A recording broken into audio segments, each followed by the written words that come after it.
Humberto Álvarez, vicedecano de Investigación, Posgrado y Extensión. En el marco del Pacto Ético Digital, damos una especial bienvenida al equipo del Tribunal Electoral y al conferencista del día, Alex Newman. Para la inauguración de este evento, tendremos las palabras de bienvenida de parte del doctor Humberto Álvarez. Y buenas noches a todos. Antes que nada, al Tribunal Electoral, muchas gracias por tomarnos en cuenta para esta actividad. Al conferencista de hoy, Alex Newman, también por estar con nosotros. Y a todos ustedes, Alex va a hablar de un tema que creo que se ha hecho famoso, pero es interesante porque todo el mundo lo ve como el monstruo, ¿no? El monstruo de las 1000 cabezas, ¿cómo es que se llamaba? El de... Ajá, la hiedra, no, sino el robot de lo de Terminator, Skynet. Todo el mundo lo ve como Skynet, cuando realmente la inteligencia artificial, el machine learning, todo esto no es nuevo. Ya desde que salen las redes neuronales hace ya algunos años, las redes neuronales tenían la característica de tratar de imitar el comportamiento de las neuronas en el cerebro y aprendían.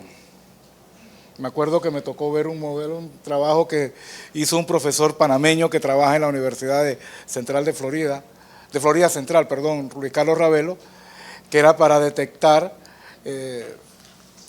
problemas en unas enfermedades que tenían deformidades en la cara, y eso hace 20 años, utilizando aprendizaje.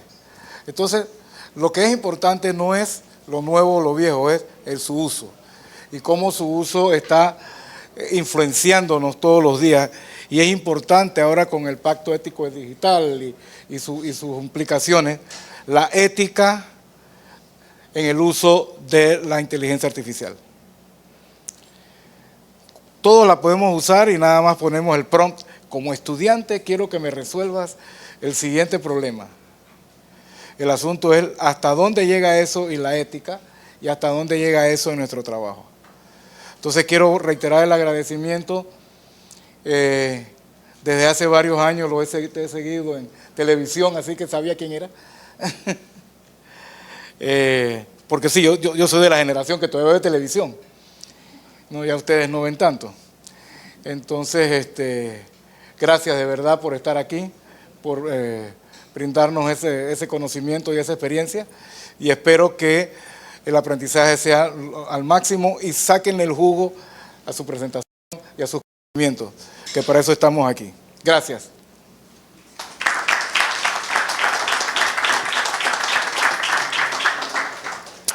Gracias, doctor, por sus palabras. A continuación, le cedemos la palabra a la licenciada Ashley Barrera, quien presentará al expositor de esta noche. Bueno, buenas noches a todas y todos. Quiero darle las gracias también a la Universidad Tecnológica de Panamá, y especialmente a la Facultad de Ingeniería Industrial, por abrirnos las puertas y permitirnos pues realizar este evento en su casa. Así que, pues nada, mi nombre es Ashley Barrera, soy periodista del Centro de Estudio y Monitoreo Digital del Tribunal Electoral, y desde el Tribunal pues hemos dedicado bastantes esfuerzos a promover este proyecto que se llama el Pacto Ético Digital para crear un poco de conciencia, y es el proyecto que nos brinda el espacio para crear o promover la alfabetización digital, y que ustedes conozcan.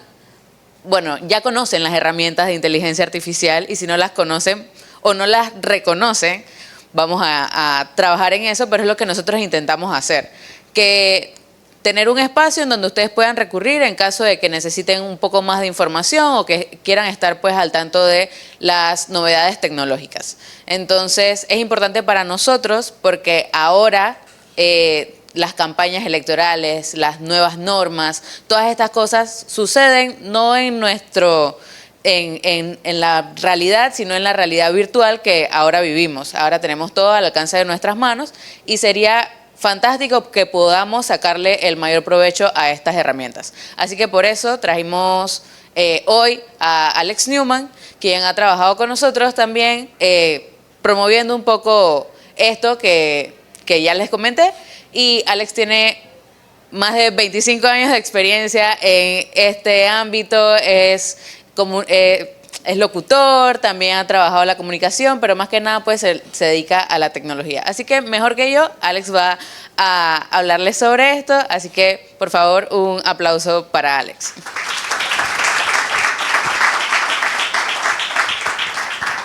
Muchísimas gracias. Ante todo quiero darle las gracias también al doctor Álvarez porque básicamente si escucharon la introducción que hizo, es lo que vamos a hablar hoy. Pueden irse tranquilos ya. Pero si quieren ver en detalle y ojalá les sirva de mucho, hoy vamos a hablar un poquito precisamente sobre el tema de la inteligencia artificial, de dónde viene, hacia dónde va y cómo eso va a afectar la forma en que ustedes, no solamente porque ahí dice trabajo, sino también cómo ustedes trabajan, cómo ustedes se educan, cómo ustedes se entretienen, cómo ustedes se comunican. Y todo eso tiene un componente, como mencionó el doctor Álvarez, ético, el cual definitivamente tenemos que tomar en cuenta a la hora de aprovechar estas herramientas y saber cuando estas herramientas están siendo aprovechadas, ya sea para beneficiarnos o para perjudicarnos de alguna manera. Así que les agradezco la paciencia que me van a tener el día de hoy. Yo sé que un jueves a esta hora uno preferiría estar haciendo otra cosa, estudiando, espero. Pero definitivamente yo quiero que esta charla les sirva más que todo como un punto de partida. Y lo digo porque, y esto desde que la UTP existe prácticamente, es un tema bien interesante porque en temas de tecnología, todo esto se mueve tan rápido que lo que tiene valor histórico, que les dice de dónde venimos, es muy importante. Pero lo actual que ustedes puedan ver en cualquier momento se vuelve histórico prácticamente antes de que terminen de graduarse. Entonces una de las cosas que yo creo que es sumamente importante en este sentido es que ustedes nunca pierdan el ánimo de aprender, el ánimo de aprender incluso y reaprender muchos de los conceptos, muchas de las herramientas, porque ustedes hoy en día están usando herramientas que hace 5 años nadie pensaba que íbamos a tener en nuestras manos, mucho menos personas como yo que empezamos a utilizar computadoras en los 80s con dispositivos que hoy en día no les cabe pero ni un tweet, mucho menos la cantidad absurda de información que no solamente manejamos y consumimos todos los días, sino que también producimos en todas nuestras actividades y todo lo que hacemos. Si les queda alguna pregunta, alguna duda, si se enchufa la pared, anda con baterías o se pega del internet y necesitan ayuda, con muchísimo gusto me pueden contactar en todas las redes sociales como Vida Digital. No importa si es Facebook, Instagram, OnlyFans, Twitter, cualquier cosa, ustedes pueden buscar Vida Digital y ahí estoy. El código QR este que está aquí es un Linktree que tiene todos los enlaces a todas las redes y demás. Y también tiene mis números de contacto, mi correo electrónico para lo que ustedes necesiten, estoy a sus órdenes. Si ven otros códigos QR dentro de la presentación es porque son documentos, estudios o páginas web con información importante que por temas de tiempo de pronto no hay la oportunidad de cubrir específicamente en solamente 45 minutos que vamos a estar aquí hablando. O menos si es posible, no quiero que se me duerman tampoco. Pero sí, la idea es que esto sea para ustedes un punto de partida, no que hoy salgan sabiendo todo, sino sabiendo por lo menos por dónde empezar a buscar. Y si vamos a hablar de por dónde empezar, definitivamente tenemos que hablar de qué es realmente la inteligencia artificial. La mayoría de la gente entiende inteligencia artificial a través de lo que ha visto en los medios de comunicación, en las películas, en diferentes cosas. Y es una noción de pronto quizás limitada de lo que realmente es la inteligencia artificial. Muchos piensan que inteligencia artificial es ChatGPT o los filtros del Instagram o cuando de pronto sacan un anuncio en televisión o lo que fuera donde sale alguien diciendo con esta herramienta podrás invertir $250 en banco tal y ganar $10,000 con la cara de alguien de las noticias, con la voz de alguien de las noticias y con información que mucha gente lamentablemente cae en esos engaños. Pero inteligencia artificial va mucho más allá de eso. El ser humano realmente empezó a soñar con lo que sería la inteligencia artificial hace muchísimo tiempo. Estamos hablando que, por ejemplo, en la mitología griega, el dios Hefesto, Vulcano para los romanos, según cuenta la leyenda, había creado robots que protegían la isla o que le hacían las tareas. Tenía una rumba antes que nadie supiera lo que era una rumba. Y entonces, en ese sentido, inspirados en ese deseo de automatizar las cosas, y veamos que la palabra automata en griego es que se mueve solo o que actúa solo por su propio medio, inspiró a que muchos fueran inventando diferentes dispositivos para hacer que las cosas fueran automatizadas. Hay un científico muy importante de la antigüedad, Herón de Alejandría, que junto con Tesibio y con varios otros así famosos de la antigüedad, diseñaron cosas que incluso por mucho tiempo, al haberse perdido sus libros originales, solo existían en la imaginación de muchos y hemos redescubierto de alguna manera u otra a través de los años, incluyendo, por ejemplo, en los templos la gente ponía una moneda en una estatua y la estatua echaba una cantidad de agua bendita, por ejemplo. Y estamos hablando miles de años antes de Cristo. Todo este tipo de inventos y de ideas y todo eso fueron empezando a tomar forma y llegando a lo que nosotros conocemos como inteligencia artificial en los últimos 100 años, básicamente. A partir de la década de los 50 se empezó a transformar todo lo que tenía que ver con el marco teórico que ya se había manejado. Incluso científicos importantes de mucho tiempo antes, estamos hablando siglo XIX, principios del XX, ya habían establecido muchos de los principios que hoy utilizamos en la computación. De hecho, hay muchas contribuciones por parte de científicos que nosotros ignoramos y que las usamos todo el día. Por ejemplo, la actriz Hedy Lamarr, muy famosa a principios del siglo XX en el cine, es responsable por diseñar una tecnología que en aquel tiempo se usaba para poder lograr que las señales que tenían que ver con los torpedos pudieran llegar y no fueran interceptadas o que no fueran bloqueadas por los alemanes en la Segunda Guerra Mundial. Esa misma tecnología hoy en día la usamos para el Wi-Fi, para el Bluetooth y para muchas otras cosas. En los años 50, muchos científicos, incluyendo por ejemplo John McCarthy, un pionero en el tema de las, a ver si lo movemos por acá, en el campo de la inteligencia artificial, acuñó el término y lo definió como la ciencia y la ingeniería de hacer máquinas inteligentes. Bastante sencilla la definición, pero a la vez también cubre muchísimas cosas. La idea es centrarse en este momento en la capacidad que tenían las máquinas para poder realizar tareas que normalmente requerían la inteligencia de un ser humano. A partir de los años 60 y con una mejora significativa en el poder computacional disponible, ya con el cambio de, por ejemplo, de tubos al vacío a transistores y demás, y utilizando el trabajo importantísimo de matemáticos, de programadores, fueron creándose un mayor número de innovaciones. En 1966, Joseph Weizenbaum desarrolló un programa llamado ELIZA, que fue uno de los primeros programas de procesamiento del lenguaje natural.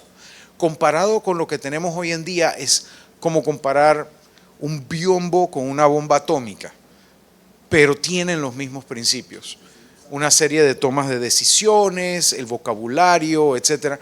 Hoy en día lo podríamos ver muy primitivo, pero era lo que podía funcionar en equipos de esa época. Incluso cuando yo empecé a utilizar computadoras en los 80s, una de las cosas más interesantes que se podía hacer con esto era conectarlo a un sintetizador de voz y que te hablara. Obviamente nada que ver con el Siri, el Alexa o Google o lo que fuera que pudiéramos estar usando el día de hoy. Pero ya se veía el potencial de este tipo de herramientas. Asimismo, Alexei Ivanenko, considerado el padre del aprendizaje profundo, publicó en aquel entonces un artículo llamado Método Grupal de Manejo de Datos, que suena muy abstracto, muy matemático, porque lo es. Pero ahí proponía un nuevo enfoque para la inteligencia artificial que utilizaba nuevas formas de ordenar los pasos para hacer los cálculos, para poder llegar a las conclusiones que hoy en día damos por sentado en sistemas como ChatGPT. Eso se conoce como aprendizaje profundo. Y fue muy importante en la década de los 70 a la hora de aplicar todo esto al tema de robots y de automatización. Aquí es donde ustedes ven que ese monopolio que tenían los carros americanos, los carros europeos en los mercados fue disminuyéndose, ya que en Asia empezaban a utilizar más automatización, más robots. Todo esto diseñado para utilizar sensores, para utilizar nuevas maneras de que estas máquinas pudieran tomar las decisiones de cómo hago esto, cómo hago aquello, cómo reacciono cuando las cosas se salen de la norma. Sin embargo, mucha innovación fue frenada porque los gobiernos, por diferentes cosas, crisis energética, problemas económicos, etcétera, tuvieron dificultades para sacar adelante nuevos proyectos. Sin embargo, los primeros robots humanoides funcionales, sumamente primitivos para lo que hemos visto últimamente, empezaron también a aparecer en Japón.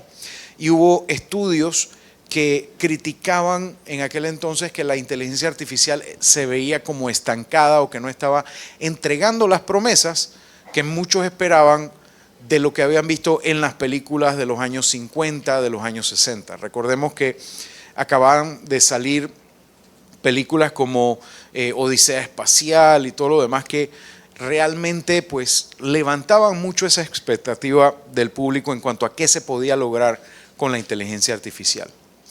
En la década de los 80 hubo muchos adelantos porque pasada esa década de los 70 se empieza a fundar la Asociación para el Avance de la Inteligencia Artificial, que antes era Asociación Estadounidense para la Inteligencia Artificial, pero después se volvió una entidad global, que fue una organización científica sin fines de lucro diseñada para promover la investigación de la inteligencia artificial. En 1980 hicieron su primera conferencia internacional y eso reavivó el interés no solo del público, sino del sector académico y del sector gubernamental en los proyectos de inteligencia artificial. A la hora de comercializarla, porque todo esto alguien lo tiene que pagar, se empezaron a utilizar los sistemas expertos. ¿Qué eran los sistemas expertos en aquel entonces? Los que se graduaron de ingeniería industrial hace 20, hace 30, hace 40 años, utilizaban sistemas que bajo un set de reglas específicas, al darle una cantidad específica de situaciones, podían tomar una decisión como lo haría un experto y de ahí entregar un resultado.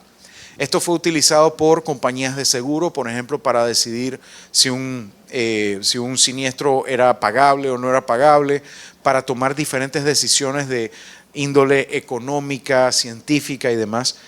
Y fue parte de ese esfuerzo en aquel entonces de buscar cómo justificar económicamente el gasto en esto.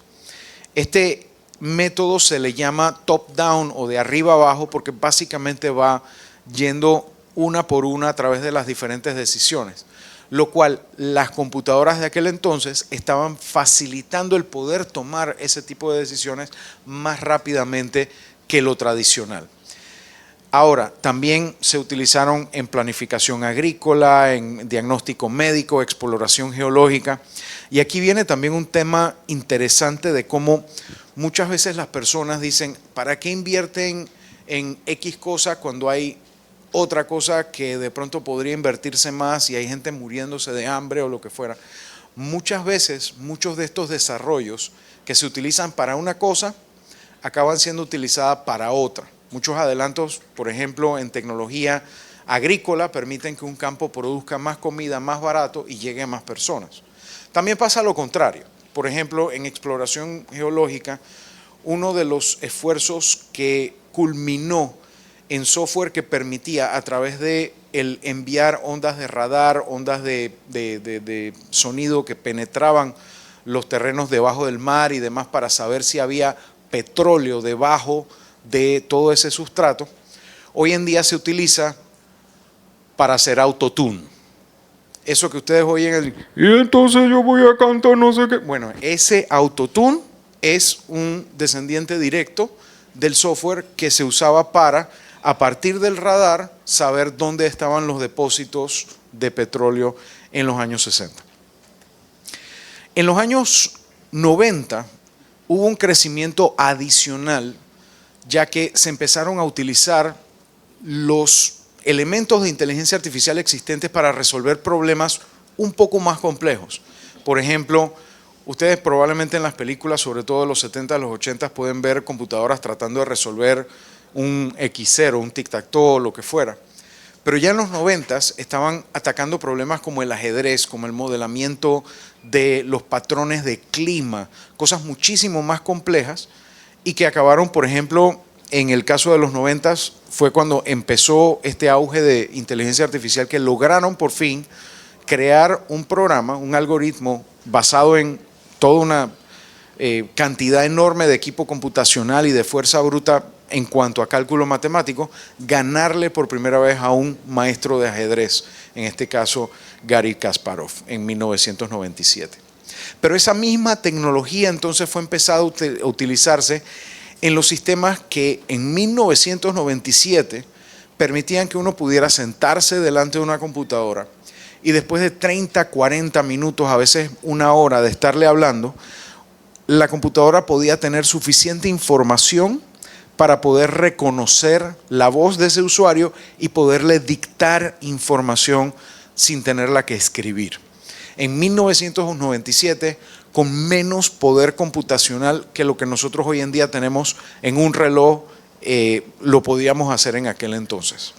Y eso fue poco a poco mejorando hasta nuestros tiempos, empezando el siglo XXI ya, después de pasar por toda esa debacle de que si se iba a acabar el mundo en el año 2000 porque las computadoras no tenían la capacidad de hacer el cambio que sí lo podían hacer, simplemente pues fue un par de cosas ahí que dejaron de funcionar, pero nada grave afortunadamente. Ahí empezó películas como AI o Artificial Intelligence, a empezar a volver a meter esa chispa en la opinión pública, de buscar nuevas cosas. La NASA lanzó 2 exploradores a Marte, estamos hablando de Opportunity y Spirit, que hace poquito esa sonda Opportunity, que estaba diseñada para durar un par de meses, hasta hace poco ya la declararon de que ya no está transmitiendo más. Incluso han tratado de volverla a arrancar, pero ya parece que ya dio lo que tenía que dar.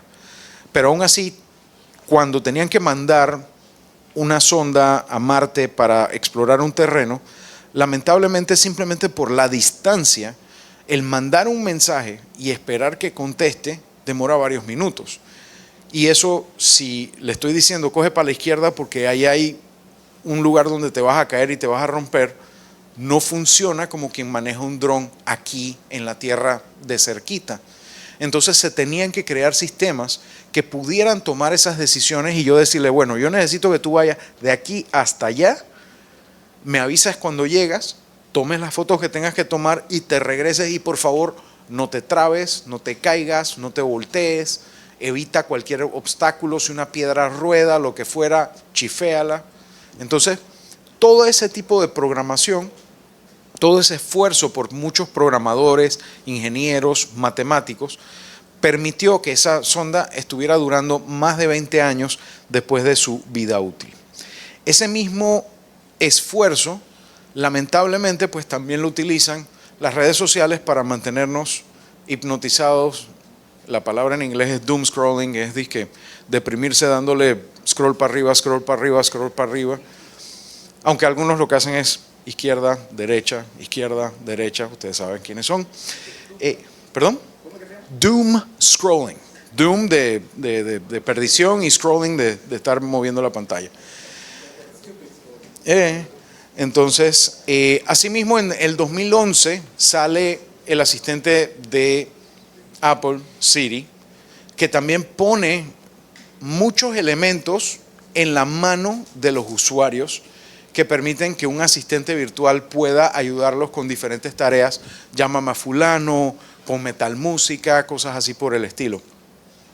Se dice que para el evento de Apple que viene ahora dentro de poco, una de las cosas es que vamos a poder, probablemente por algo de dinero mensual, conectar a Siri con muchos de estos sistemas para que sea más conversacional y más inteligente, sobre todo cuando uno le quiere preguntar, oye, tengo que ir mañana a tal lado, ¿a qué hora tengo que salir para poder llegar?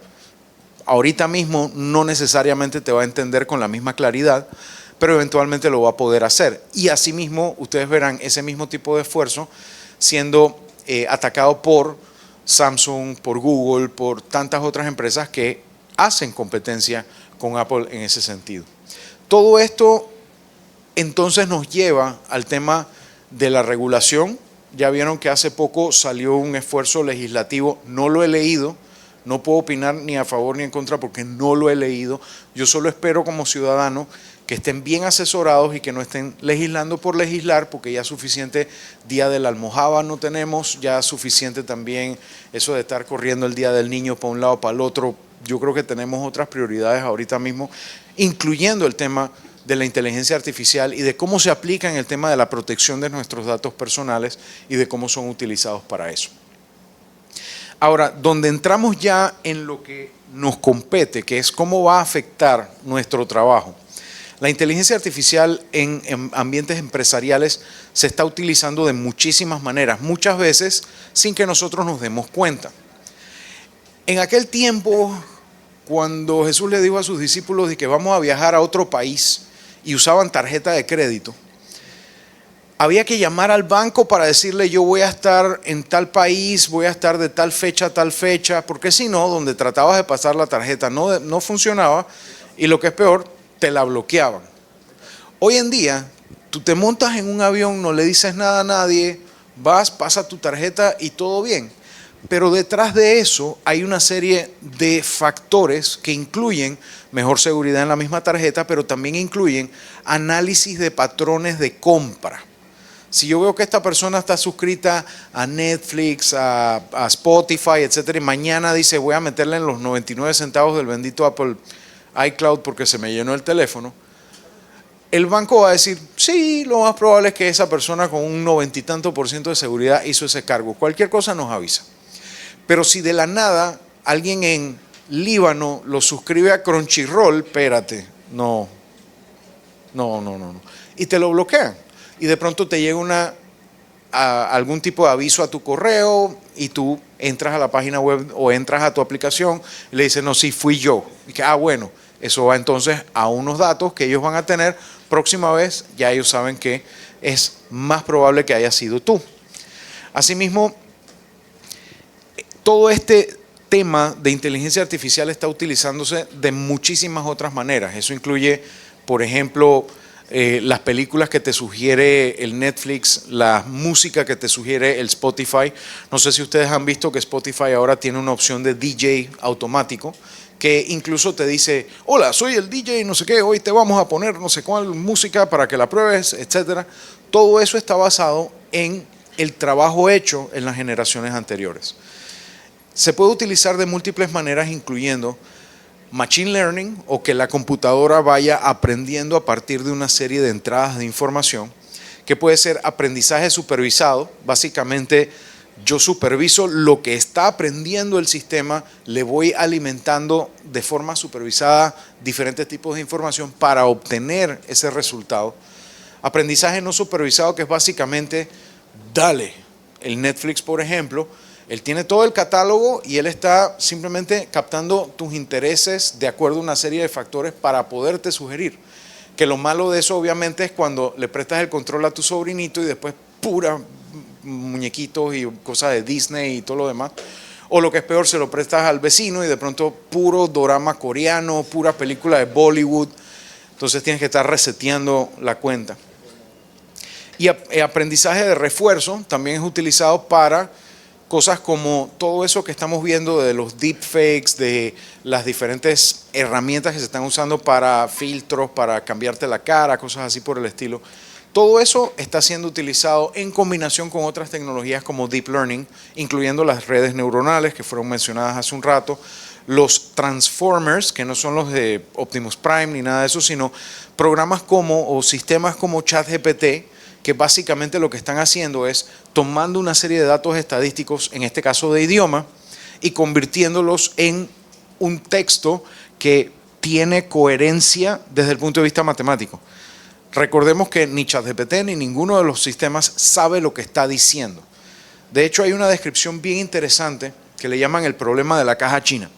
Básicamente, tú tienes una persona que está recibiendo una serie de documentos en un cuarto donde la puerta solamente tiene una ranura y por ahí van entrando diferentes mensajes en chino. Y esa persona se hace de una librería de símbolos chinos y que va acomodando de acuerdo a cómo están diferentemente ordenados en el papel. Y del otro lado recibe otros papeles haciéndole preguntas. Y él empieza a comparar matemáticamente, ok, yo veo que cuando aquí en este documento salía este símbolo, el que corresponde en la respuesta, tengo con tanto por ciento de seguridad que es este símbolo, voy a ponerlo. Pero cuando pongo ese símbolo, el siguiente símbolo tiene tal probabilidad de que sea este, voy a ponerlo así. Y cuando vienes a ver, lo que entrega del otro lado es una respuesta en chino a la persona que hizo la pregunta en chino y que recibió toda esa información. Entonces, ¿quién ahí sabe chino? ¿El usuario que está haciendo la pregunta? Sí, seguro que sí. Pero el que le alimentó todos los documentos sin haberlos leído, no tiene idea. El cuarto cerrado, discutible desde un punto de vista filosófico. La persona que está haciendo el proceso en ese sentido, o el algoritmo en el caso de un ChatGPT, no tiene idea del idioma. Por eso sucede, y eso ustedes han visto probablemente en las noticias recientemente, que la gente le preguntaba a ChatGPT, ¿cuántas R's tiene la palabra strawberry? Tiene 3. Nunca la pegaba. ¿Y eso por qué? Porque ChatGPT no tiene idea de lo que es strawberry. Él simplemente agarra y dice, bueno, viene esta palabra, él la divide en bloques, S, T, R, cada uno le asigna un valor numérico y lo va guardando en una base de datos enorme. Entonces, cuando le preguntan, ¿de qué color es un strawberry? Él empieza a buscar y ve que la mayoría de las veces respuestas a eso es rojo. Entonces dice, la fresa es roja. Cool. Pero cuando tú le preguntas algo intrínseco que no está dentro de eso y que nadie ha preguntado en el material que ha sido alimentado, te va a salir una respuesta sacada del forro. Este término se conoce como alucinaciones, porque es básicamente como cuando tú le preguntas algo a alguien que está engomado recién despertado y te responde con la misma cosa. Simplemente tenemos que recordar que estos modelos matemáticos son básicamente el autocorrector de tu teléfono con más información. Por eso es que tú escribes una cosa y te sale otra. Entonces, porque simplemente está basado en un modelo matemático que perfecto no es. Muy bueno, pero perfecto no es. Entonces, ¿cómo está transformando la fuerza laboral? Y es ahí donde muchos de ustedes van a ver la mayor cantidad de cambios. Ustedes están estudiando una disciplina que tiene muchas aristas, desde la gestión del personal, la gestión de los procesos, la gestión de tantas cosas dentro de una empresa, de una institución, dentro de un ambiente de estudio académico, lo que fuera. Y en ese sentido, ustedes básicamente son ingenieros de tomas de decisiones. Que esa toma de decisión puede ser de un proceso industrial, de un proceso financiero, de un proceso administrativo, pero ustedes tienen que diseñar la forma en que se toman esas decisiones. Y ustedes, como seres humanos, tienen limitantes. Asimismo, como el contador puede sumar números, puede multiplicar números, pero pídele que te saque una información de una hoja de 8,000 renglones, que te busque cuáles son los que tienen más de X o Y o lo que fuera. Si no tiene una hoja de cálculo tipo Excel para poderlo lograr, le va a demorar mucho tiempo. Y a ustedes se les va a exigir cada día más el poder lograr ejecutar estas tareas que incluyen utilizar su discernimiento, pero con herramientas que le permiten lograr más. Una pala mecánica también mueve tierra igual que una pala tradicional, pero la pala mecánica lo hace mucho más rápidamente, mucho más en volumen. pero eso no significa que no necesites la pala para el trabajo delicado. Entonces, a la hora de optimizar procesos, a la hora de optimizar operaciones, muchos de ustedes van a tener que utilizar herramientas que les van a permitir optimizar esos procesos y tomar esas decisiones más rápidamente. Lo mismo en el tema de gestión de recursos humanos. Es sumamente importante, sobre todo cuando ustedes van a estar, ya sea desde ya, porque toca, o cuando terminen la universidad, porque ya tendrán mayor oportunidad de hacerlo, pero a la hora de buscar trabajo, el currículum ese de la fotito en la esquina, la barra en el medio, del lado izquierdo un poco de estadísticas de que fecha, no sé qué, signo zodiacal, lo que sea, nada de eso funciona hoy en día. ¿Por qué? Porque a menos que ustedes estén aplicando a una empresa de 10, 15 empleados o menos, eso va a tener que ser procesado por alguien y ese alguien tiene una serie de exigencias y le dicen, yo necesito que tú me contrates a esta persona en un mes. Entonces ponen un anuncio, le llegan 1000 candidatos. Entonces si esa persona se pone a procesar 30, 40 candidatos por día, a lo mejor termina en un mes de tener una lista corta de 10 personas para poder entrevistar. Ya perdió el cliente. Entonces lo que van a tener que hacer es agarrar todo ese pocotón de PDFs y alimentárselos a un Applicant Tracking System o sistema de gestión de aplicantes a un puesto. ¿Y qué va a hacer ese Applicant Tracking System? Va a agarrar y va a poner, voy a escanear cada línea y voy a tratar de discernir qué es lo que es cada cosa y lo voy a ir guardando en una base de datos. Y luego, cuando yo le digo a ese sistema, yo estoy buscando la persona que cumpla estos requisitos, etcétera, etcétera, él va a buscar lo más cercano a lo que dicen los requisitos. ¿Qué significa para eso para ustedes? Primero, que tienen que buscar ATS en Internet o Applicant Tracking System y hacer que sus currículums funcionen de esa manera. Van a ver que es mucho más fácil, parece mentira, es mucho más fácil porque no tienen que preocuparse para nada en el diseño. A los sistemas de esta índole no le interesa el currículum bonito. Si quieren mandar un currículum bonito, por ejemplo, porque se lo pidieron cuando iban a dictar una charla o lo que fuera, dale. Pero para este tipo de sistemas, sencillo es mejor, menos es más. Segundo, cada vez que van a aplicar para un trabajo, se van a dar cuenta que van a tener mejor chance si ustedes ajustan la descripción de lo que ustedes están haciendo y de la experiencia que tienen a lo que está pidiendo el puesto de trabajo. Entonces, si el puesto está pidiendo una experiencia X, ustedes tienen que meter esa experiencia X dentro de lo que tienen en la descripción del puesto y demás. Aun si de pronto sea el mismo puesto en dos empresas, la forma en que lo pidieron en una va a ser diferente de la otra. Así que les comento lo que le he comentado a toda la gente que me dice, oye, ¿cómo puedo utilizar la inteligencia artificial para buscar trabajo? Bueno, lo primero que tienes que saber es que buscar trabajo es un trabajo, tienes que dedicarle tiempo. Y utilizando herramientas de inteligencia artificial como ChatGPT o la que sea, te va a permitir no pedirle, dizque, hazme el currículum, eso no tiene mucho sentido. Sí te va a permitir, es decir, ¿cómo puedo ajustar esta descripción de empleo y esta experiencia que yo tengo de modo que mi presentación de mi currículum se acerque más a lo que está aquí? Y te va a ayudar. Asimismo, también en planificación estratégica, pronósticos, todo el tema financiero, todo el tema que tiene que ver con las proyecciones, los presupuestos, etcétera. Todo eso va a tener también la oportunidad de ser asistido por inteligencia artificial. Eso incluye herramientas como ustedes probablemente habrán escuchado, Copilot para Office 365 o Microsoft 365. Son herramientas que le van a permitir a ustedes hablar con sus documentos y decirle, oye, de lo que yo tengo aquí en este Excel, ¿cómo puedo averiguar X o Y cosa? O cómo yo puedo, o qué factores yo puedo alterar para que esto funcione con aquello. Y parece mentira, pero todo el origen de todas esas cosas fue en facultades como esta.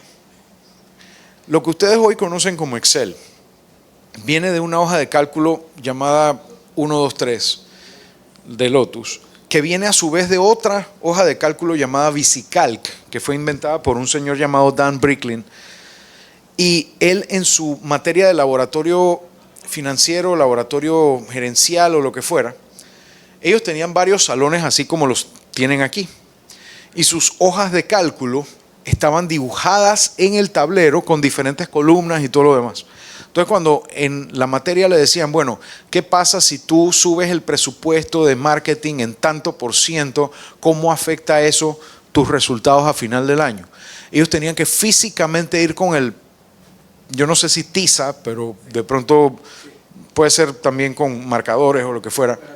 Bueno, tenían que ir y rayar, y si te equivocabas, exacto, y si te equivocabas, el error se iba en cascada por todas las columnas. Y muchas veces no alcanzaba un tablero. Tenían que usar 2 y 3 tableros y cuidar que nadie se los borrara, porque no tenían otra manera de trabajarlo de una manera amigable. Sí, podían comprar esas hojas de contabilidad de chorro mil columnas y aún así no les alcanzaba. Y aún así trabajar a punta de pluma y lápiz, numeritos así chiquitos, se iban a morir. Entonces lo hacían en los tableros. Y él dijo, tiene que haber una mejor manera de hacerlo. Así que se juntó con una persona que sabía de programación y le dijo, mira, acaban de salir estos equipos bien pifiosos de que computadora personal, TRC-80 sacó una, la gente de Tandy, la gente de Radio Shack, la Apple sacó su Apple II, que ya lo puedes comprar armada, porque antes de eso tú comprabas las piezas y la armabas tú. Eso es básicamente como llegar a un hotel y decir, hey, quiero una habitación. Dice, sí, usted se tiene que hacer su propia cama. No hay problema. Dice, perfecto. Aquí está la 2x4, aquí está el martillo, aquí están los clavos. Usted hágase su cama. Entonces, luego de eso, vemos toda esa evolución al punto en que estamos hoy, donde nosotros podemos hablar directamente con nuestros documentos. Al punto de que si son usuarios de Office 365, ustedes pueden tener una conversación con todo lo que tienen guardado en OneDrive. Las implicaciones de eso también son complicadas, porque eso significa que Microsoft está leyendo sus documentos. Eso puede a ustedes gustarle o no, eso es decisión de ustedes. Entonces hay que ver hasta dónde llega el tema de la privacidad, la protección de los datos y demás. Asimismo, no solo hacer las cosas mejor, sino auditarlas mejor. Yo recuerdo a principios de siglo había herramientas que podían detectar patrones.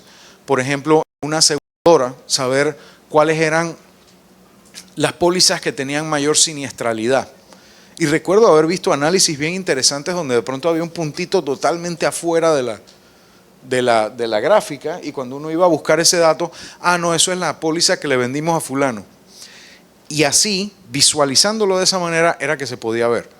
Hoy en día podemos simplemente hacer la pregunta directamente y luego comprobar el dato, porque como les dije hace un rato, a veces, por lo menos por ahora, las herramientas pueden tener un rango de error. Ahí es donde entra todo el tema de los problemas éticos. Está, por ejemplo, el sesgo, porque si yo alimento un sistema con información que no está completa, los resultados que voy a tener tampoco lo van a estar. Una de las quejas que tenían, sobre todo al principio, muchos de estos sistemas de reconocimiento facial, es que o solo funcionaban en personas de tez blanca o solo funcionaban con personas de una región en particular. Nosotros nos hace mucha gracia, por lo menos la gente de nuestra generación, decir, las personas de tal país o de tal región todos se parecen, todos son igualitos. En inteligencia artificial es todo lo contrario, necesitamos más información, porque si no, todos, no importa los colores, lo que fuera, lo vamos a ver igual. Entonces, el acabar con ese sesgo también es muy importante. Mucha gente, por ejemplo, dice que las redes sociales tienen un sesgo hacia tendencias liberales, entre comillas. Lo que pasa es que las universidades, que es donde están todas las personas jóvenes con nuevas ideas, nuevos pensamientos, nuevos modos de ver el mundo, obviamente publican trabajos nuevos, publican información, y el doctor no me dejará mentir, el slogan para la gente que quiere una educación de posgrado, de doctorado, lo que fuera, es publica o perece, tienes que hacer el trabajo. Exacto, entonces la idea es, mucha de esta información que está surgiendo y que está siendo utilizada por los sistemas de inteligencia artificial va a tender a reflejar los valores de lo que se le alimentó. Recordemos un experimento que hizo Microsoft hace como 10 años, donde puso un bot en Twitter que en cuestión como de 3 o 4 días de estar conversando con gente malintencionada, empezó a tuitear cosas a favor de los que perdieron la Segunda Guerra Mundial, a favor de hacerle daño a las personas por su origen, cosas así por el estilo. Entonces, de hecho, si notan la forma en que lo estoy diciendo, así como cuando dicen desvivir en TikTok, es porque esto lo van a subir a YouTube y no quiero que lo desmoneticen o lo que fuera, o lo tumben por estar hablando de fulano de tal. Entonces, otra de las cosas también es súper importante es que nosotros tenemos que pedirle al sector académico, al sector gubernamental y al sector empresarial mayores niveles de transparencia. Cuando alguien está utilizando, cuando una empresa, una institución está utilizando inteligencia artificial, necesitamos saberlo. En los años 70 en IBM había un slogan que decía: las decisiones importantes se llevan en la computadora, pero las que afectan las vidas humanas las tiene que tomar un ser humano porque tiene que hacerse responsable de ellas. Entonces ahí es donde está también parte del tema del dilema ético de, ok, puedo ahorrarme mucho trabajo, pero ¿realmente vale la pena el riesgo de tomar una mala decisión? Y ahí es donde personas como ustedes que están saliendo, si es que no están ya, al mundo empresarial, al mundo académico, al mundo gubernamental, tienen que saber todos estos aspectos y tomar las decisiones adecuadas. Y eso no solamente es en cumplimiento, sino también en gobernanza. O sea, yo cumplo con la ley, pero también tengo mis propios estándares que cumplir internos, más allá de la ley, que son para mi propia seguridad, para mi propia integridad y las personas a quien yo atiendo, sean clientes, sean proveedores, etc. Asimismo, también tenemos que tener cuidado con las consecuencias de una mala aplicación de la inteligencia artificial. Discriminación en cuanto a los créditos. Ah, no, pero es que me están discriminando por el color de mi piel. A lo mejor el sistema no sabe cuál es el color de tu piel y tampoco le interesa. Pero ¿qué resulta? Que las personas que tienen tu color de piel no tienen las mismas oportunidades y tienen una serie de elementos que sumados el uno al otro hacen que seas menos sujeto de crédito. Eso no debe suceder. La gente debe tener oportunidades más equitativas. Entonces tenemos que luchar contra eso. Y eso no es solamente en el tema financiero. Recordemos que hasta hace un par de años los automóviles con detección de peatones no funcionaban con todos los tonos de piel. Entonces había personas que estaban siendo afectadas por esto simplemente porque la información que había alimentado estos sistemas era insuficiente. Asimismo, hay diferentes tipos de desafíos a la hora de recopilar la información. Si yo como Ministerio Público, como autoridad, quiero agarrar la información, por ejemplo, de las cédulas donde está su foto, lo que fuera, y quiero utilizarla para colaborar con el Ministerio Público, como se hace en algunos países. Yo recuerdo un caso en particular en Asia, donde una niña fue secuestrada en una provincia y a los 3-4 días la pudieron localizar a no sé cuántas provincias de distancia, a una distancia como de aquí a México, y fue porque, como todo allá está sistematizado y toda esa información está accesible a las autoridades, ellos vieron a la persona que la secuestró caminando por un mall y dijeron, ahí está, lo fueron a buscar y encontraron a la chiquilla. Entonces tenemos, ok, el beneficio, encontraron a la chiquilla.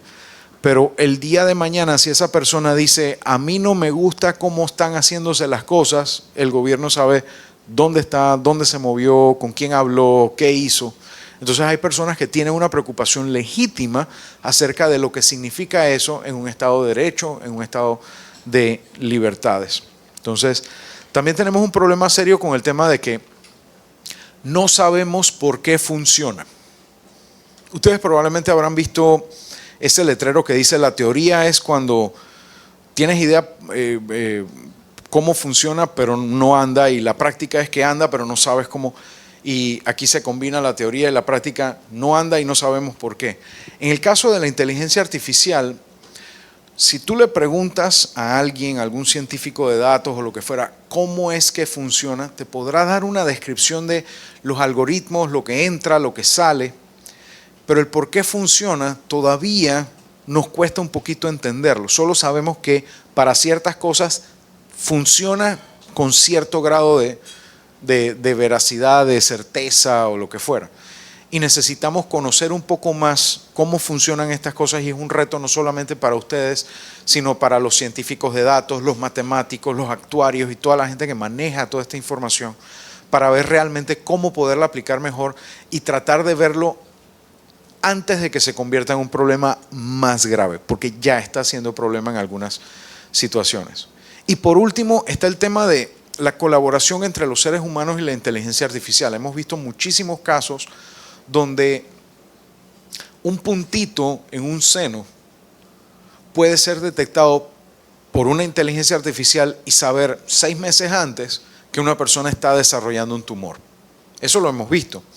Pero también hemos visto casos donde de pronto se le hace un tratamiento a una persona que no lo necesitaba porque no era necesario. Entonces, nos tomamos el riesgo de desmejorar la calidad de vida de una persona por precaución. Todo ese tema ético hay que meditarlo, hay que discutirlo, y es una conversación que necesitamos tener en todos los aspectos: laboral, de salud, de entretenimiento, de información y demás.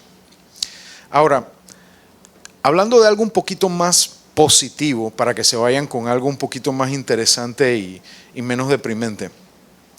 Las herramientas más importantes en temas del uso de inteligencia artificial para el trabajo que ustedes van a estar haciendo, ya sea el trabajo temporal que están obteniendo mientras se educan o consiguen un mejor trabajo, o el trabajo que van a estar ejecutando al final como jefes, como directores o lo que fuera, va a ser afectado por múltiples herramientas que van a poderse utilizar en sus ambientes en diferentes formas. Algunas, no todas, son estas que he puesto aquí en estas categorías. Tenemos procesamiento y generación de texto. El dichoso ChatGPT es un ejemplo de eso.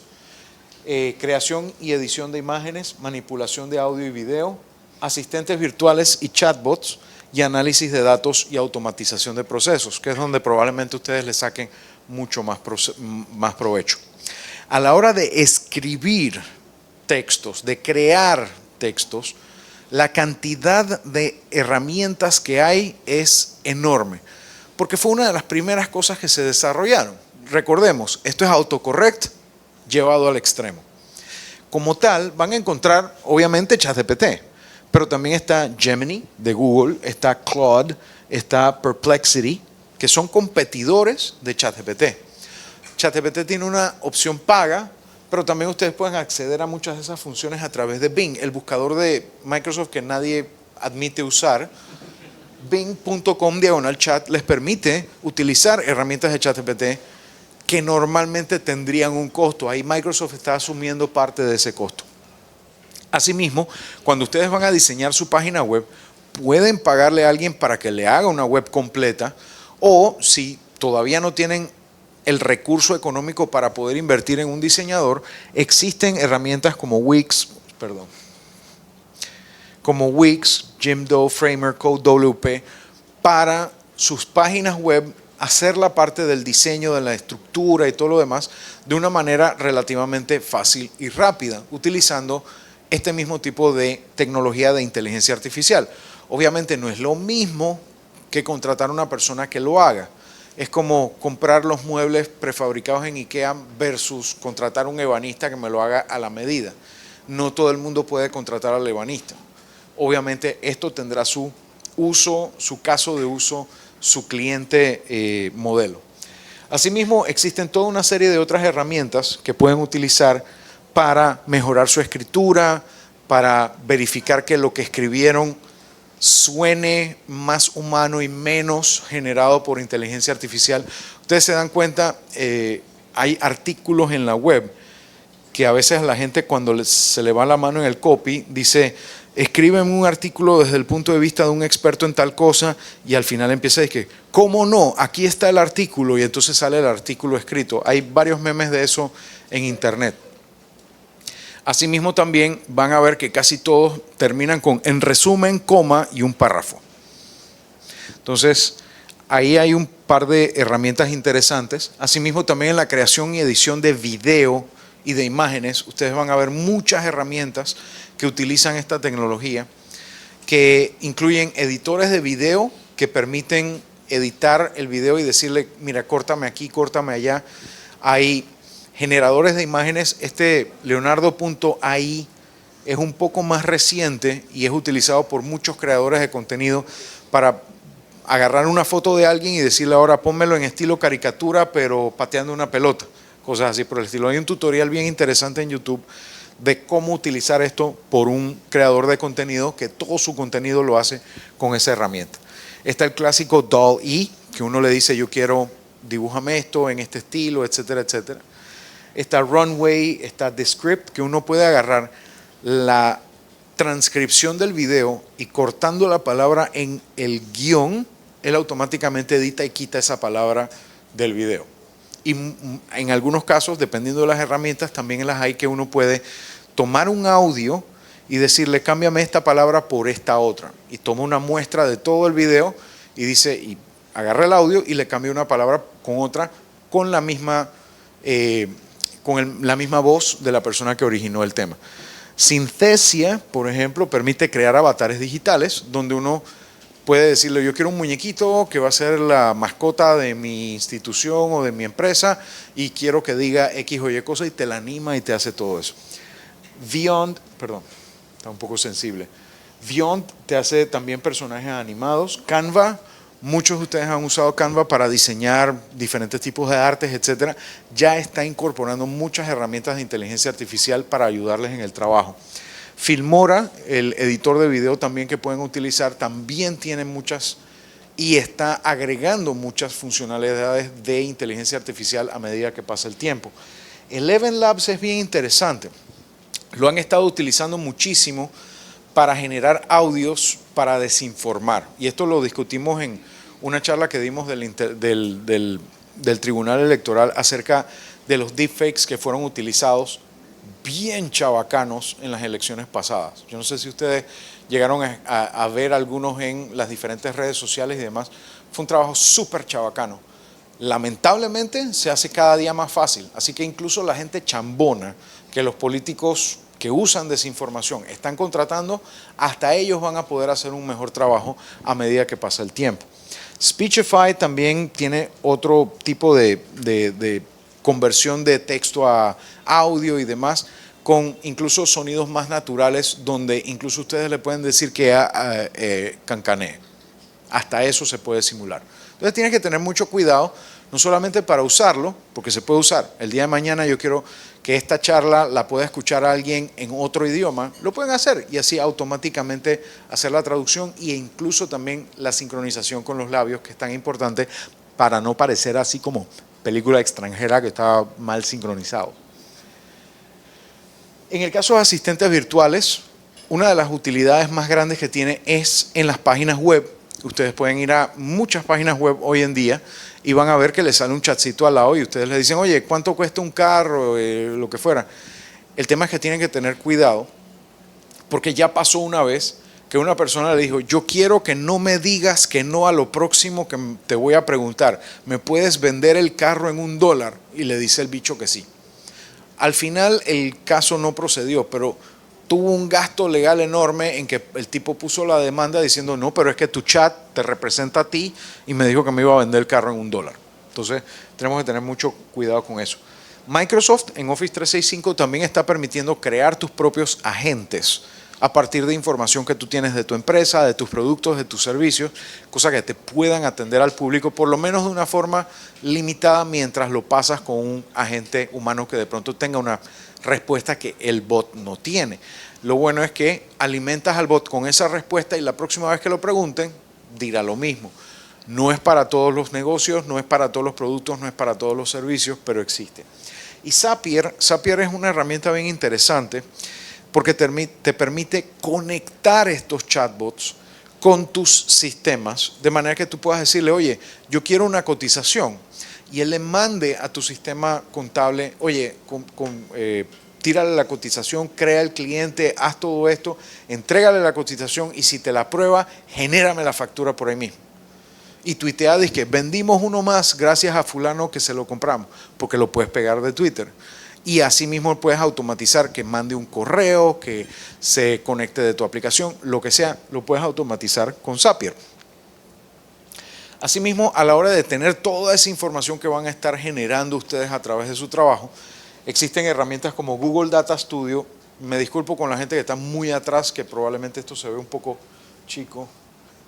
Google Data Studio, Tableau Public, que es gratuito, pero también hay versiones pagas.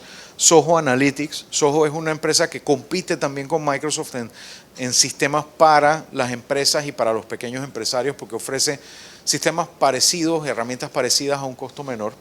IBM Cognos para sets de información muy grandes, y Metabase también son herramientas que utilizan tecnologías de inteligencia artificial para manejarlo. Ahora, en temas de conclusiones, ahí yo les pego el código de un estudio de una consultora que se llama McKinsey, muy famosa, para bien o para mal, acerca de cómo la inteligencia artificial está cambiando nuestra forma de trabajar y cómo eso está afectando a las personas, a las empresas, a las instituciones y al sector académico. Así que les invito a que tomen lo que hemos visto el día de hoy como un punto de partida, porque de nuevo, pasado mañana muchas de esas empresas que nosotros acabamos de mencionar de pronto dejaron de existir.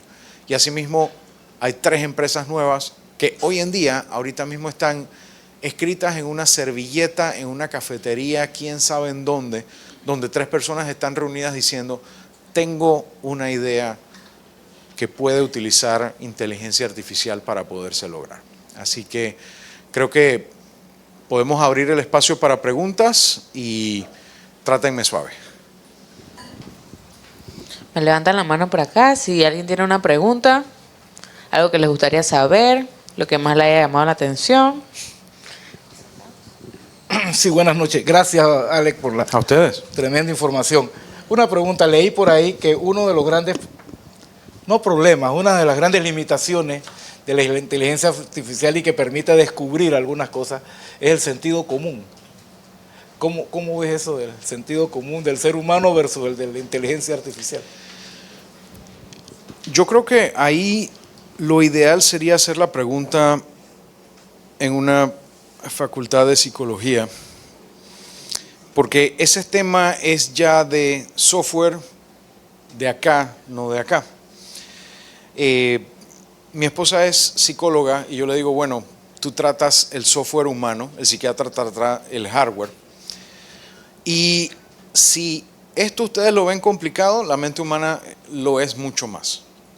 En ese sentido, yo creo que la labor más importante, sobre todo del sector académico, muy importante del lado universitario, pero quizás es algo que tenemos que ver en la ecuación, en la educación desde prematernal, es el tema no tanto del sentido común, porque eso viene con el tiempo, sino del pensamiento crítico. Porque yo puedo tener sentido común y hay cosas que mi sentido común me puede decir algo, pero el resto de mis sentidos me pueden estar engañando. El mejor ejemplo de eso, la gente que piensa al sol de hoy que la Tierra es plana. Sentido común me dice que yo estoy viendo que todo es plano y que el agua tiene nivel y todo lo demás. Eso es sentido común. Lamentablemente ahí nuestros sentidos nos están engañando. Por eso es que hemos diseñado cosas como el teodolito, que diseñado hace 4000 años, que nos permiten darnos cuenta de que lo que estamos viendo no es necesariamente lo que es. Por eso tenemos microscopios, por eso tenemos telescopios, podemos medir más allá de nuestros sentidos tradicionales para complementar eso. Esto es una extensión de eso. Entonces, cuando nosotros empezamos a aprender a utilizar nuestro pensamiento crítico para agarrar nuestros sentidos y ampliarlos y poder llegar un poquito más cerca de la verdad, yo creo que hacemos la combinación necesaria. Pero depender enteramente solo del sentido común no siempre es necesariamente la mejor alternativa. Tenemos que también tener el pensamiento crítico para saber cuándo ese sentido común nos está llevando en la dirección equivocada. Porque vemos muchos casos donde la gente a veces se tropieza con la verdad, se levanta, se sacude el polvo y sigue de largo y la deja ahí tirada. Es por lo menos mi opinión personal. Pero de nuevo, es una pregunta muy filosófica más que tecnológica, en mi opinión. Siguiente pregunta. Acá el caballero. Buenas noches. Mi pregunta es la siguiente. Quisiera saber su opinión sobre el sentido de que el día de mañana, si la inteligencia artificial cada vez se va a ir agudizando tecnológicamente, ¿cómo o cuál es su opinión en el sentido de que cómo se pudiera lidiar con lo que es verdad de lo que es mentira cuando se presenta una inteligencia artificial, sabiendo de que existen intereses globales que claramente van a utilizar estas inteligencias para de alguna manera servir a sus intereses?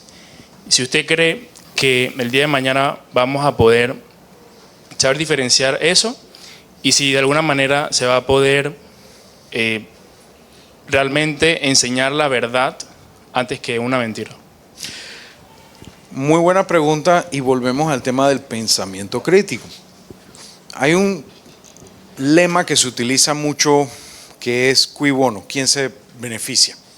Y en este caso, cuando tú ves que se te presenta una información, tú necesitas tener tu pensamiento crítico y decir, bueno, ¿quién se beneficia de que yo tome esto como cierto?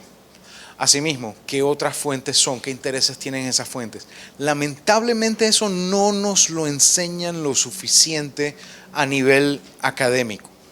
Y en muchos casos no nos lo enseñan en la casa tampoco.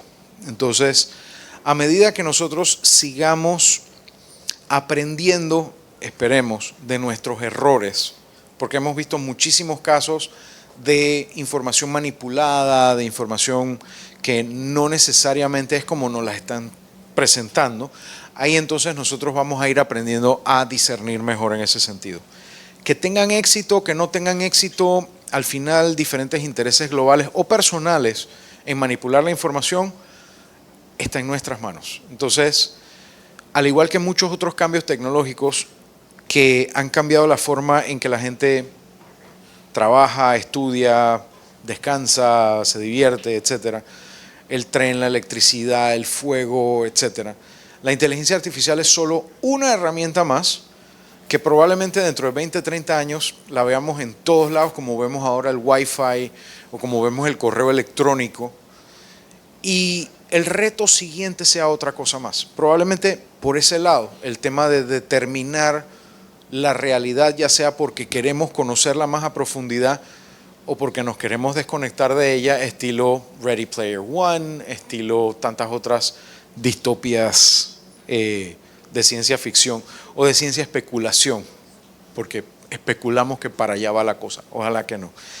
Pero sí, de nuevo, depende de cada uno. Mi opinión es que no tengo suficiente información como para decirte eso va para allá o va para acá, pero sí creo que es muy importante, aparte del sentido común, el pensamiento crítico y que nosotros le exijamos a los tomadores de decisiones a nivel educacional, a nivel legislativo, que hagan las cosas pensando en mejorar nuestra capacidad de tener pensamiento crítico. Hacia allá yo creo que podría haber un resultado más positivo.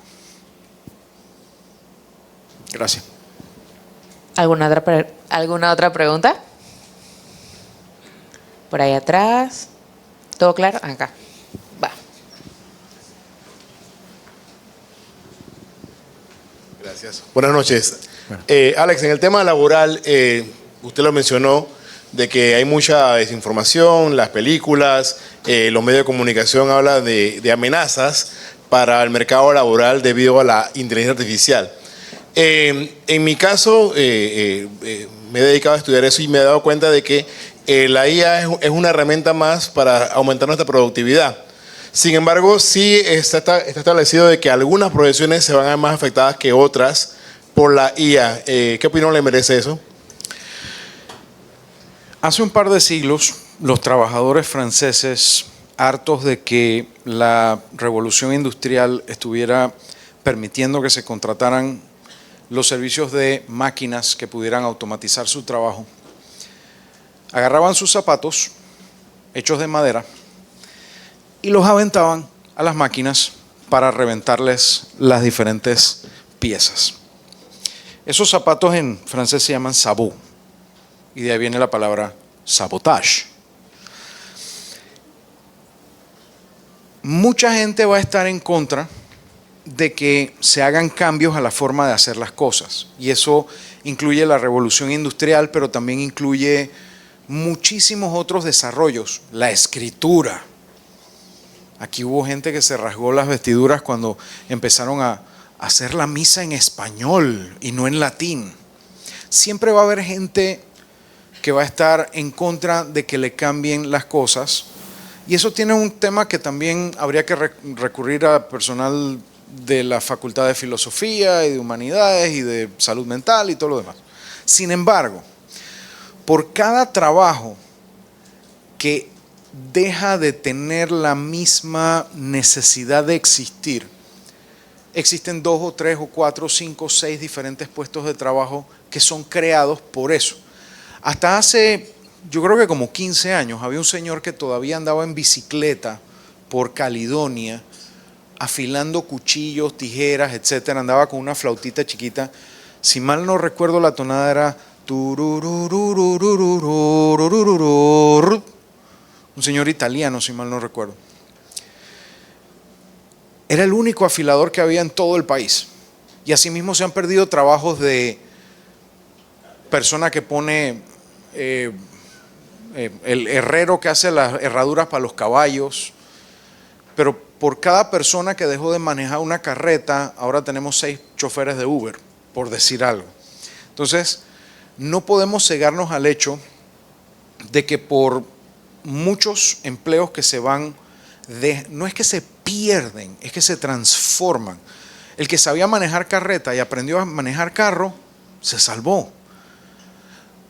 Cuando se cerraron muchas minas en Estados Unidos, sobre todo de carbón, uno de los programas que se estaba dando para los mineros menos cercanos a la jubilación y para los hijos de los mineros que ya estaban cerca de la jubilación, eran de programación, de robótica y de temas administrativos comerciales que incluían usar computadoras, usar herramientas de oficina, toda una serie de cosas. ¿Por qué? Porque eran gente que lo único que habían conocido en toda su vida era ir a la mina a las 8, regresar a las 6 y estar picando piedra todo el día. Entonces, no habían tenido las mismas oportunidades que personas que de pronto podían comprarse una computadora o podían comprarse un libro, comprarse una revista o tener una suscripción a algún servicio, lo que fuera. Entonces, mi impresión es que, cierto, nos tenemos que preocupar por las personas que su forma de vida está siendo transformada por los diferentes adelantos tecnológicos, como lo hemos tenido que hacer con el tren, con el barco de vapor, con el avión, con la electricidad, etc. Y si no aprendemos de la historia de cuando no nos hemos preocupado por eso, que entonces tenemos toda una serie de levantamientos sociales, tenemos toda una serie de dificultades, vamos a volver a cometer los mismos errores. Hay gente que le gusta decir, la historia se repite. A mí me gusta más la forma en que lo puso George Lucas cuando hablaba de la Guerra de las Galaxias. La historia no se repite, pero rima. Cambian los personajes, cambian las situaciones, cambian las locaciones, pero hay muchos elementos en común que si uno empieza a ver hacia atrás y ver de dónde venimos, podemos tener la visión, primero, de chifiar el golpe, como decía Pat Morita, Master Miyagi en Karate Kid 2, mejor bloqueo, tú no estás ahí. O si llegamos a recibir el golpe, el podernos reponer más fácilmente. Hay un término que se ha popularizado mucho en los últimos 10 o 15 años que se llama resiliencia. Y eso es un concepto que tiene que tenerse en cuenta, no importa si uno es una persona, una familia, una institución, una ciudad, un país. Y esa resiliencia es la capacidad, primero, de prever los problemas para que no se vuelvan tan graves y de segundo, cuando pasen, estar preparado para detener la situación, reponerse de ella y tomar acciones adicionales para que sea más difícil que vuelva a pasar. Y eso ustedes como ingenieros industriales es parte de lo que ven en temas de optimización de procesos, de tantas otras cosas que tienen que ver dentro de todos esos procesos. Entonces, yo siento que tenemos que meterle cabeza al asunto, tenemos que verlo no como una amenaza, sino como una oportunidad de ayudar a las personas a mejorar su calidad de vida y de poder lograr mucho más con lo que tienen. A la orden. ¿Alguna otra pregunta? ¿Hay alguien? Ah, ok. Buenas noches. ¿Usted cree que cuando llega el punto en el cual la mayoría de las cosas sean automatizadas por la inteligencia artificial, que los conceptos creativos serán como lo único en lo cual el ser humano se tenga que preocupar por la razón del que todo va a ser manejado por la inteligencia artificial y que lo único que se debería preocupar en ese aspecto sería del mantenimiento de estas máquinas que van a estar involucradas en ya sea construir cosas o mantener ciertos recursos viables para la vida y entre otros en adelante? Si tuviera una respuesta definitiva para eso, te diría, te dejo, voy a comprar un boleto de lotería, voy a comprar un billete. No tengo la respuesta, pero ¿qué te digo más o menos de mi parte que es lo que yo veo? Sobre todo en el entretenimiento, las películas, ciencia ficción, etcétera, etcétera. Generalmente la cosa tira para un lado o tira para el otro. Uno de esos lados es, el ser humano es creativo por naturaleza y así como es creativo para hacer cosas buenas, es creativo para encontrar cómo meterse en problemas. Entonces, los problemas que nosotros vamos a tener después que pase lo que tú estás mencionando de que básicamente todo tenga inteligencia artificial, vamos a tener que ver cómo los resolvemos fuera del tema de inteligencia artificial. Muchas veces tú ves, por ejemplo, series como Star Trek, de que, hey, podemos hacer energía cuando nos dé la gana, podemos ir al espacio, podemos hacer lo que sea, y la gente ya no tiene que preocuparse de un salario. Es de que, ¿qué tú quieres hacer? Ah, ¿tú quieres ser científico? Bueno, tú vas en esta nave y vas a explorar tal planeta. Ah, ¿tú quieres ser artista? Vete para tu casa, tú aprietas un botón o le dices a la bichareca, quiero un café, y ahí te aparece el café y te lo tomas y estás pintando muerto de la risa. Pero vienen los alienígenas o viene esta tormenta espacial o lo que fuera. Siempre hay un reto. Y el ser humano siempre va a estar buscando esos retos, ya sea o se mete en problemas o se va a buscar un problema. Entonces siempre va a haber esa lucha. La otra alternativa que yo veo es que nunca realmente vamos a estar contentos, porque el ser humano por naturaleza también quiere buscar más, quiere buscar ir más lejos, como decían en ¿cómo se llama? En Miss Marvel, higher, faster, better, o lo que fuera. Siempre queremos buscar más. Y en esa búsqueda hay conflicto, en ese conflicto hay retos y siempre hay una frontera más y una frontera más.